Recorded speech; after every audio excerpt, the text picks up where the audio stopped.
সম্মানিত ঈমানওয়ালা মুসলমান, মনে রাখুন, শায়রুর রাসূল হযরত হাসান বিন সাবিত রাদিয়াল্লাহু তাআলা উঠে দাঁড়িয়েছেন, আমার নবীকে উদ্দেশ্য করে বললেন, ইয়া রাসূলুল্লাহ, ইয়া হাবিবাল্লাহ, হুজুর, আমি হাসান বিন সাবিত মক্কাবাসীদের কবিতা রাজির এমন প্রতিবাদ করে কবিতা পরিবেশন করতে চাই, আপনি একটু আমার জন্য দোয়া করেন, আমি যেন উপযুক্ত শব্দ দিয়ে ওদের কবিতাগুলির প্রতিবাদ করতে পারি। হযরত হাসান বিন সাবিত উঠে দাঁড়িয়েছেন, বিশ্ব নবী আল্লাহর কাছে দোয়া করা শুরু করেছেন, রব্বুল আলামিন আল্লাহ, আমার হাসান যতদিন তোমার নবীর পক্ষ নিয়ে কবিতা রাজি পরিবেশন করবে, ও রব্বুল আলামিন আল্লাহ, আমার হাসান যতদিন তোমার নবীর পক্ষ নিয়ে কবিতা রাজি পরিবেশন করবে, আল্লাহ ততদিন পর্যন্ত জিবরিল আমিনকে দিয়ে আমার হাসানের মাথায় সুন্দর শব্দ জুগিয়ে দেবে। আর একটু মন খুলে বলেন না সুবহানাল্লাহ। হাসান বিন সাবিত তিনি দাঁড়িয়ে নবীর জন্য কবিতা পরিবেশন করছেন, আর নবীজি হাসান বিন সাবিতের জন্য আল্লাহর কাছে দোয়া চাচ্ছেন। হাসান বিন সাবিত নবীর পক্ষ নিয়ে কবিতা পরিবেশন করছে, কাফের মুশরিকদের বিরুদ্ধে দাঁত ভাঙা প্রতিবাদ করে জি কবিতা পরিবেশন করে মানুষদেরকে শোনাচ্ছেন। জি আমার নবী যেন তৃপ্তি পেলেন। এই হাদিসটাকে নিয়ে হুজুর আল্লামা রুহুল আমিন রাহমাতুল্লাহ আলাইহি মিলাদে মুস্তাফা নামক ওই কিতাবে তিনি উল্লেখ করে লিখেছেন যে যে নবীজি সাহাবাদিগকে কেন তিনি দাঁড় করাচ্ছিলেন, অথচ আমার নবীর বিরুদ্ধে যখন কাফের মুশরিকরা আমার নবীর বিরুদ্ধে কথা বলেছে, আমার নবীকে অপমান করেছে, বিদ্রূপ করেছে, আমার নবীকে নির্যাতন দিয়েছে, মহান আল্লাহ ওই নবীর পক্ষ নিয়ে আমার আয়াতে কারিমা নাজিল করে আমার বিশ্ব নবীর পাশেই এসে দাঁড়িয়েছেন। বলেন না সুবহানাল্লাহ। আল্লাহ পাক যখন আমার নবীর সঙ্গে ওই নবীজি ওই বিশ্ব নবী তিনি আবার কেন সাহাবাদেরকে দাঁড় করিয়ে বলছেন, তোমরা মক্কাবাসীদিগের ওই কবিতাগুলির বিরুদ্ধে প্রতিবাদ করো, কবিতা পরিবেশন করো, কেন নবীজি বললেন? নবীজির বিরুদ্ধে জি মক্কাবাসীরা বলল, নবীজির যখন কলিজার টুকরা দুইজন পুত্র সন্তান কাসিম এবং ইব্রাহিম দুইজন জি খুব অল্প বয়সে মারা গেলেন, তো আমার নবীজি পুত্র হারার শোকে বিহ্বল, জি নিজের কলিজার টুকরা দুইজন পুত্র সন্তান মারা গেছে, কলিজার টুকরা সন্তান মারা গেছে, জি তিনি জি সন্তানের শোকে সন্তান মারা গেছে, পিতা হিসাবে শোকগ্রস্ত। ওই সময়ে মক্কাবাসীরা আমার নবীকে নিয়ে তারা বিদ্রূপ করলো, ঠাট্টা করলো, বাজারগুলি গরম করে তুললো যে মুহাম্মদ আবতার হয়ে গেছে। আবতার শব্দের অর্থ হলো নিবংশ। জি আবতার শব্দের অর্থ জি বংশের আর জাতি বাতি জ্বালানোর কেউ নেই। এই আবতার বলে মক্কার বাজারে তারা চিৎকার করছে, হই হুল্লোড় করছে, আর তারা আনন্দ করছে যে ওরে মুহাম্মাদের বংশের বাতি জ্বালানোর মতো কেউ নেই, নাউজুবিল্লাহ। মক্কাবাসীরা যখন নবীজির দুইজন কলিজার টুকরা সন্তান চলে গেছে, পুত্র সন্তান, আর কোনো পুত্র নেই, তো তারা বলতে লাগলো যে এরপরে মুহাম্মাদের বংশের বাতি জ্বালাবে কে, ছেলে তো আর কেউ নেই। তারা এই নিয়েই খুব আনন্দ করলো, বাজারগুলি গরম করে তুললো, হাসাহাসি করলো, চিৎকার করছে, ওরে মুহাম্মদ আবতার হয়ে গেছে। নবীজি একদিকে পুত্র হারানোর শোক, অপরদিকে শত্রুপক্ষের এই বিদ্রুপাত্মক কথাবার্তা উনি যেন আর নিতে পারছেন না। পুত্র হারানোর শোকে কাতর, অপরদিকে শত্রুপক্ষের এই বিদ্রুপ তিনি শুনবার পরে এতটাই কাতর হয়ে পড়েছেন, চোখ দিয়ে টপ টপ করে পানি পড়ছে। মহান আল্লাহ জিবরিল আমিনকে বললেন, জিবরাইল আমার হাবিব কেন কাঁদে, জলদি যাও আমার হাবিবের কাছে চলে যাও। হযরত জিবরিল আমিন আলাইহিস সালাম নবীর কাছে চলে এলেন। কি হয়েছে আপনার, কেন আপনি কান্নাকাটি করেন? মহান আল্লাহ আপনার দুইজন পুত্র সন্তান কেড়ে নিয়েছে, এই দুঃখে কি আপনি কান্নাকাটি করেন? এজন্যই কি আপনি কাঁদেন? দয়ার নবী আমায় বলেন, ও ভাই জিবরাইল, মহান আল্লাহ আমার পুত্র পুত্র সন্তান দিয়েছিলেন, ওই আল্লাহ আবার আমার পুত্র সন্তান ছিনিয়ে নিয়েছেন। আমার কোনো অভিযোগ আল্লাহর বিরুদ্ধে নাই, আমার কোনো অভিযোগ এ বিষয়ে নাই। ও জিবরাইল মনে রাখো, কিন্তু আমার বড় কষ্ট, আমার আল্লাহ পাক রব্বুল আলামিন আমার দুইজন কলিজার টুকরো পুত্র সন্তান কেড়ে নেওয়ার পরে আমি পুত্রহারার শোকে বিহবল। ঠিক এই রকম পরিস্থিতিতে মক্কাবাসীরা তারা আমাকে নিয়ে আবতার বলে আমার বিরুদ্ধে বিদ্রুপ করে। তারা বাজারগুলি হাসাহাসিতে মাতোয়ারা করে। মুহাম্মাদের বংশের বাতি জ্বালানোর কেউ নেই। ও ভাই জিবরাইল, একদিকে আমার পুত্র হারানোর শোক, অপরদিকে ওই মক্কাবাসী দিকের ওই আবতার বলা আমি যেন মুহাম্মাদুর রাসূলুল্লাহ আমি যেন আর নিতে পারছি না। তাই আমার চোখ দিয়ে এমন টপ টপ করে পানি পড়ে। জিবরিল আমিন চলে গেলেন। রব্বুল আলামিন, আপনার হাবিবের অনেক কষ্ট আল্লাহ, আপনার হাবিবের অনেক কষ্ট। আপনার হাবিবের দুইজন কলিজার টুকরা আপনি কেড়ে নিয়েছেন।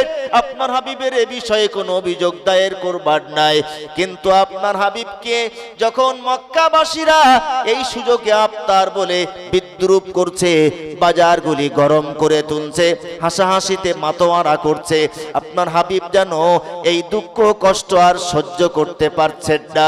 তাই আপনার হাবিবের চোখ ফেটে পানি বেরিয়ে আসে।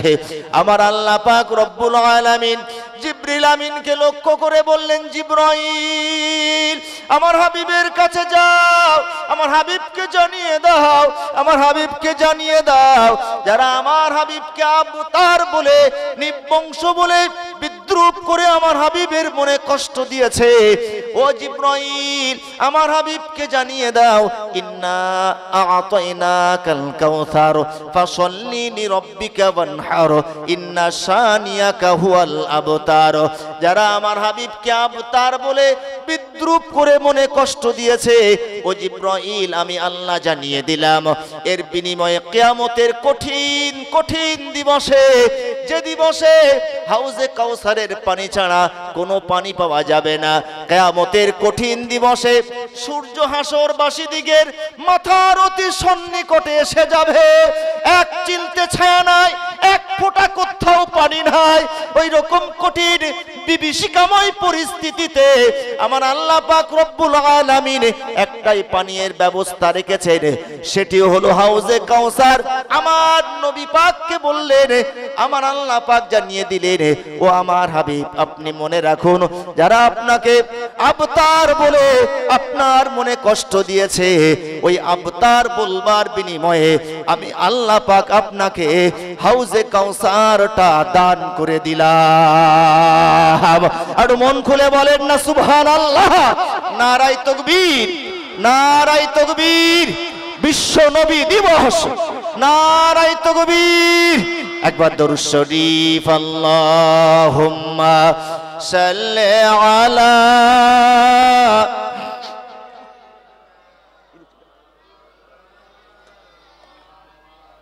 ওয়া আলা আলি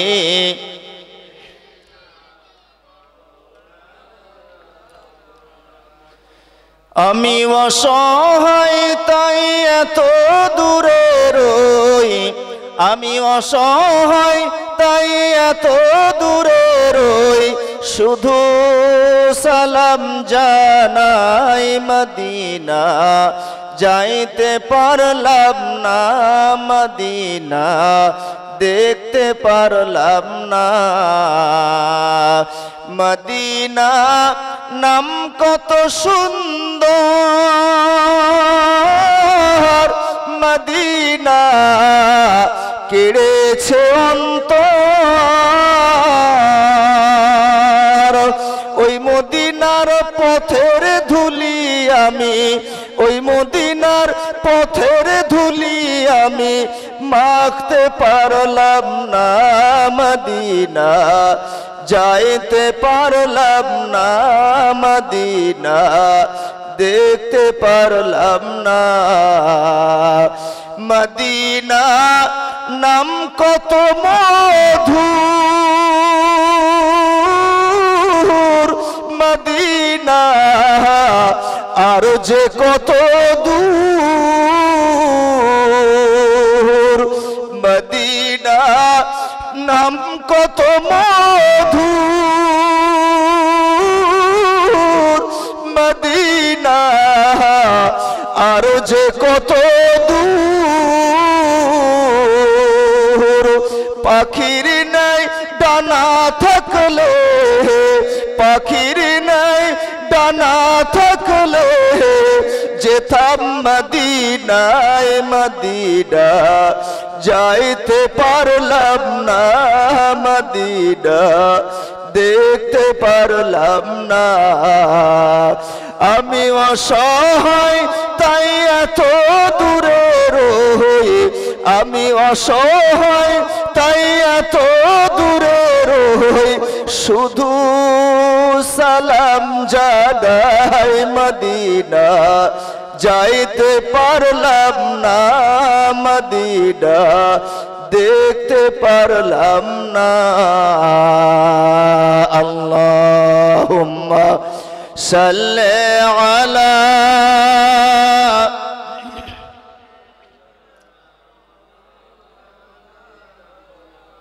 ওয়া আলা আলি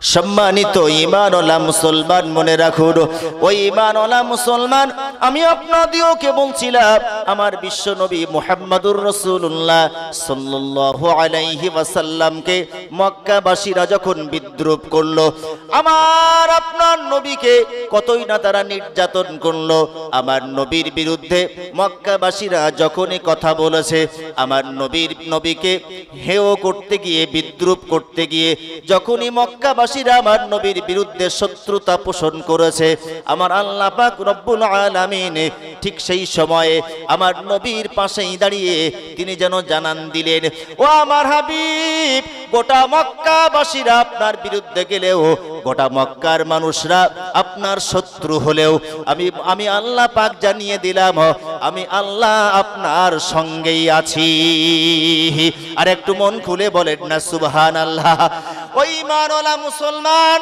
আমার আল্লাহ পাকের নবী যখন আল্লাহকে সঙ্গে পেয়েছেন আমার আল্লাহ পাকের নবী আমার আল্লাহকে যখন পাশেই পেয়েছেন এরপরে কেন আবার মক্কাবাসী দিগকে নবীর সাহাবা দিগকে দাঁড় করিয়ে বলছেন ও আমার সাহাবারা মক্কাবাসীরা আমার বিরুদ্ধে কবিতা পরিবেশন করে মক্কাবাসীরা আমার বিরুদ্ধে কুৎসাগে আমার উত্তম চরিত্রে কালিমা লিপ্ত করে কবিতা রাজি পরিবেশন করে ও আমার সাহাবারা তোমাদের ভিতরে কে আছো কে রয়েছো আমার হয়ে একটু কথা বলো আমার হয়ে কবিতা রাজি পরিবেশন করো আমার নবীজি এমনটি কেন করলেন হ্যাঁ হুজুর আল্লামা রুহুল আমিন রাহমাতুল্লাহ আলাইহি তিনি লিখেছেন নবীজি আমার এই শিক্ষা পরবর্তীকালের উম্মতে মুহাম্মাদিকে দিতে চেয়েছেন যে নবীর বিরুদ্ধে যখন কেউ কথা বলবে আমার নবীর উত্তম চরিত্রে কালিমা লিপ্ত করতে যখনই কেউ কথা বলবে উম্মতে মুহাম্মাদিরা বসে থাকবে না বরঞ্চ আবার নবীর উত্তম চরিত্রে যারাই কালিমা লিপ্ত করতে চাইবে তাদের দাঁত ভাঙা জবাব দিয়ে আবার নবীর আদর্শ মানুষের কাছে তুলে ধরতে হবে নবীজি এই শিক্ষা দেওয়ার জন্য উম্মতে মুহাম্মাদিকে এই সুন্দর শিক্ষাটা দেওয়ার জন্য যে যখনই নবীর বিরুদ্ধে কেউ কথা বলবে নবীর উত্তম চরিত্রে কেউ জি উত্তম চরিত্রটাকে নিয়ে ছিনিমিনি খেলবার জন্য নবীর উত্তম চরিত্রে কালিমা লিপ্ত করবার অপচেষ্টা করবে সেই সময় উম্মতে মুহাম্মাদিরা তারা অন্তত পক্ষে আমার নবীর ওই জি সুন্দর চরিত্র আরো সুন্দর বর্ণনা করে মানুষের কাছে জানান দেবে যারাই নবীর বিরোধিতা করবে শত্রুতা করবে তাদের জবাব দেবে এই শিক্ষা দেওয়ার জন্য নবী আমার জি আমার বিশ্ব নবী উম্মতে মুহাম্মাদিকে এই শিক্ষা দেওয়ার জন্যই সাহাবায়ে কেরাম দিগকে দাঁড় করিয়ে বলছেন তোমরা মক্কাবাসী দিগের কবিতার বিরোধিতা করো আজকে সেই বিশ্ব নবী মুহাম্মদুর রাসূলুল্লাহ সাল্লাল্লাহু আলাইহি ওয়াসাল্লামের বিরুদ্ধে গোটা পৃথিবীতে জি আমরা দেখি নবীর উত্তম চরিত্রটাকে নিয়ে সিনেমিনে খেলবার চেষ্টা করে, নবীকে নিয়ে নবীর উত্তম চরিত্রটাকে খাটো করবার জন্য কত মানুষরা জি নানান ভাবে কথাবার্তা বলে। জি সেই মানুষগুলি আজ পৃথিবীতে আছে, যে মানুষগুলি আমার নবী পাকের উত্তম চরিত্রটাকে চক্রান্ত করে, খাটো করে, কালিমালিপ্ত করে যাতে মানুষ ওই নবীর দলে না ভেড়ে তার জন্য চক্রান্ত করছে। গোটা পৃথিবীতে বিশেষ করে ইউরোপ কান্ট্রিগুলিতে আমরা দেখি সেখানে জি আমার নবী বিরোধী প্রচুর শক্তি সেখানে গজিয়ে উঠেছে। জি কিয়ামত পর্যন্ত থাকবে। তাই নবীজি এই শিক্ষা দিলেন, যখনই কেউ নবীর বিরুদ্ধে কথা বলবে তোমরা আমার উম্মত হিসাবে বসে থাকবে না, জবাবটা দিও, প্রতিবাদটা করো। সম্মানিত ঈমানওয়ালা মুসলমান মনে রাখো, ওই ঈমানওয়ালা মুসলমান আমি আপনাদেরকে বিনয়ের সঙ্গে বলবো, কেন আমরা নবী দিবস পালন করি, কেন আমরা নবীর সিরাত বর্ণনা করার মাজলিস কায়েম করি? প্রিয় নবী মুহাম্মদুর রাসূলুল্লাহ সাল্লাল্লাহু আলাইহি ওয়াসাল্লাম তিনি বললেন, আমার আল্লাহ পাকের নবী বললেন, আনা দাওয়াতু ইব্রাহিম। ও আমার সাহাবারা তোমরা মনে রাখো, বিশ্ব নবী আমি জানিয়ে দিলাম, আনা দাওয়াতু ইব্রাহিম, আমি হলাম ইব্রাহিমের দোয়ার ফল, ও বাশারাতু ঈসা আলান নবিয়্যি, আর আমি হলাম ঈসা নবীর করা সুসংবাদ, ওয়া রুয়া উম্মি, আর আমি হলাম আমার মায়ের চাক্ষুষ দর্শন। নবী আমার তিনটা কথা বললেন। এক নম্বরে নবীজি বললেন, জি ও সাহাবারা আমি আমার পূর্বের কিছু করব, সাউখবিরুকুম বিআউয়ালি আমরি, আমার পূর্বের কিছু বর্ণনা করব, আমার পূর্বের কিছু ইতিহাস বলবো। নবীর সাহাবারা নবীর দিকে জি অপলক নয়নে তাকিয়ে যে নবীজি কোন পূর্বের কথা বলবেন, নবীজি নিজের পূর্বের কথা বলতে শুরু করেছেন। নবীজি বললেন, আনা দাওয়াতু ইব্রাহিম, আমি হলাম ইব্রাহিমের দোয়ার ফল। দুই নম্বরে নবীজি বললেন, ও বাশারাতু ঈসা আলান নবিয়্যি, আমি হলাম ঈসা নবীর করা সুসংবাদ, ওয়া রুয়া উম্মি, আর আমি হলাম আমার মায়ের চাক্ষুষ দর্শন, আমার মায়ের চাক্ষুষ দর্শন আমি। তিনটা নবীজি কথা বললেন। কেন নবীজি বললেন আমি ইব্রাহিমের দোয়ার ফল? হযরত ইব্রাহিম আলাইহিস সালামকে মহান আল্লাহ খলিল রূপে, বন্ধু রূপে গ্রহণ করেছিলেন। নবী ইব্রাহিম ছিলেন খলিলুল্লাহ, আল্লাহর বন্ধু। তো এই বন্ধু রূপে গ্রহণ করবার পরে নবী ইব্রাহিম আলাইহিস সালামকে বৃদ্ধ বয়সে একটা সন্তান দান করলেন, যে সন্তানের নাম ইসমাঈল আলাইহিস সালাম। তো ওই বৃদ্ধ বয়সে সন্তান পেয়েছেন, স্বাভাবিকভাবে বৃদ্ধ বয়সে সন্তান পেলে পরে তার প্রতি একটা মায়া মমতা অন্য পর্যায়ের হয়। এমনি স্বাভাবিকভাবে জি জি একটা লোকের দু পাঁচটা ছেলে ফিরে থাকলে ছোট ছেলের উপরের মায়া বেশি হয়। নবী ইব্রাহিমের ইতিপূর্বে কোনো সন্তান ছিল না, ওই ইব্রাহিমের বৃদ্ধ বয়সে একটা সন্তান হচ্ছে, তাহলে ওই সন্তানের প্রতি কতটা মায়া জন্মাবে? নবী ইব্রাহিম আলাইহিস সালাম যখন ওই বৃদ্ধ বয়সে পাওয়া সন্তানের প্রতি বেশ মায়া দেখাচ্ছেন, মহান আল্লাহ বললেন, ইব্রাহিম আমি তোমাকে খলিল রূপে গ্রহণ করেছি, আমি তোমাকে বন্ধু হিসাবে গ্রহণ করেছি, অথচ আমি দেখছি আমার আর তোমার ভিতরে এই বন্ধুত্ব কেউ যেন ভাগ বসাচ্ছে, এই ভালোবাসা কেউ ভাগ বসাচ্ছে। হযরত ইব্রাহিম আলাইহিস সালাম তিনি বুঝে গেলেন যে আল্লাহ এবং আমার ভিতরের যে বন্ধুত্ব, যে ভালোবাসা, এ যদি কেউ নেয়, আমার ভালোবাসা কেউ ভাগ যদি নেয়, সে আমার বৃদ্ধ বয়সে পাওয়া আমার ইসমাঈল, সেই কিছু আমার ভালোবাসা ভাগ নিয়ে নিয়েছে। নবী ইব্রাহিম বললেন, আল্লাহ আমি চাই না, আপনার সঙ্গে আমার যে বিরাট বন্ধুত্ব ভালোবাসা, এই ভাগ অন্য কেউ নিক, আমি চাই না। আমি আমার সন্তানকে অন্য কোথাও রেখে আসতে চাই, আমার কাছ থেকে আমি অন্য জায়গায় রাখতে চাই, ওর প্রতি আমার ভালোবাসা জন্মাচ্ছে। আপনি ঠিকই বলেছেন। আল্লাহ বললেন, কোথায় রেখে আসবে? নবী ইব্রাহিম বললেন, আপনি যেখানে বলবেন। মহান আল্লাহ বললেন, অপেক্ষায় থাকো। জিবরিল আমিন বোরাক নিয়ে হাজির। ইব্রাহিম তোমার স্ত্রী পুত্রকে বোরাকে উত্থাপন করো, তোলো। হযরতে ইব্রাহিম আলাইহিস সালাম ওই বোরাকের উপরে নিজের স্ত্রী হাজেরা এবং ছোট্ট শিশু ইসমাঈল আলাইহিস সালামকে ওই বোরাকের উপরে তুললেন, নিজে উঠলেন। বোরাক চলতে শুরু করেছে। যেখানে যেখানে সুন্দর ছায়াযুক্ত পরিবেশ তিনি দেখছেন, শাকসবজি আছে, সবুজ আছে, পানীয়ের ব্যবস্থা রয়েছে, সেখানেই সেখানে হযরত নবী ইব্রাহিম আলাইহিস সালাম তিনি জিবরিল আমিনকে বলছেন যে এখানেই বোরাক অবতরণ করানো হোক, এখানেই আমার স্ত্রী পুত্র থাকবার উপযুক্ত পরিবেশ। কিন্তু বোরাক চলছে এইভাবে, বোরাক থামছে না। নির্ধারিত জায়গায় বোরাক গিয়ে দাঁড়িয়ে পড়েছে। নবী ইব্রাহিম আলাইহিস সালাম চতুর্দিকটা দেখলেন, ধুধু প্রান্তর, মরুভূমি আর মরুভূমি, কিচ্ছু নেই, শুধু ধুধু প্রান্তর মাঠ। সেই মরুভূমিতে গিয়েই বোরাক গিয়ে দাঁড়িয়েছে। নবী ইব্রাহিম বললেন, ও ভাই জিবরাইল, আমার স্ত্রী পুত্রকে এই মরুভূমির মাঝেই কি রেখে যেতে হবে? হযরত জিবরিল আমিন আলাইহিস সালাম বললেন, হ্যাঁ, এখানেই আপনার স্ত্রী পুত্রকে রেখে যেতে হবে। সম্মানিত ঈমানওয়ালা মুসলমান, হযরত নবী ইব্রাহিম আলাইহিস সালাম বললেন, ও ভাই জিবরাইল, আমার স্ত্রী পুত্রকে এই বিশাল মরুভূমির মাঝখানেই যদি রেখে যায়, হয় তাদেরকে হিংস্র নেকড়ে এসে খেয়ে ফেলবে, নতুবা তারা অনাহারে মারা পড়বে। কেমন করে এই মরুভূমির মাঝেই তাদেরকে রেখে আমি যাব? হযরত জিবরিল আমিন আলাইহিস সালাম বললেন, ও ভাই, ও আল্লাহর বন্ধু ইব্রাহিম, মহান আল্লাহর নির্দেশ হয়েছে আপনার স্ত্রী পুত্রকে এখানেই রেখে যেতে হবে। হযরত ইব্রাহিম আলাইহিস সালাম, আমার আল্লাহ পাকের নির্দেশ হয়েছে, এই শুনবার পরে দ্বিতীয় কোনো কথা বললেন না। আমার আল্লাহর নির্দেশ যখন, আমি ইব্রাহিম মাথা পেতে গ্রহণ করে নিলাম। হযরত ইব্রাহিম আলাইহিস সালাম নিজের কাছে থাকা কিছু খেজুর আর পানীয় নিজের স্ত্রী পুত্রকে দিলেন, আর তিনি চলে এলেন। সেটাই রেখে নবী ইব্রাহিম আলাইহিস সালাম আমার আল্লাহর কাছে দোয়া করলেন, ও রব্বুল আলামিন, আপনার নির্দেশ মান্যতা দেওয়ার জন্যই আমার স্ত্রী পুত্রকে বিরাট মরুভূমির মাঝেই আমি রেখে এলাম। না আছে সেখানে ছায়াযুক্ত পরিবেশ, না আছে কোনো খাওয়ার ব্যবস্থাপনা, শুধু আপনার নির্দেশনা মান্যতা দেওয়ার জন্যই আমার ভালোবাসার স্ত্রী পুত্রকে ওই মরুভূমির মাঝখানেই আমি রেখে এলাম। আল্লাহ, আপনার কাছে আমার দোয়া, রব্বানা ওয়াবআস ফীহিম রাসূলাম মিনহুম ইয়াতলু আলাইহিম আয়াতিকা ওয়া ইউআল্লিমুহুমুল কিতাবা ওয়াল হিকমাতা ওয়া ইউযাক্কিহিম।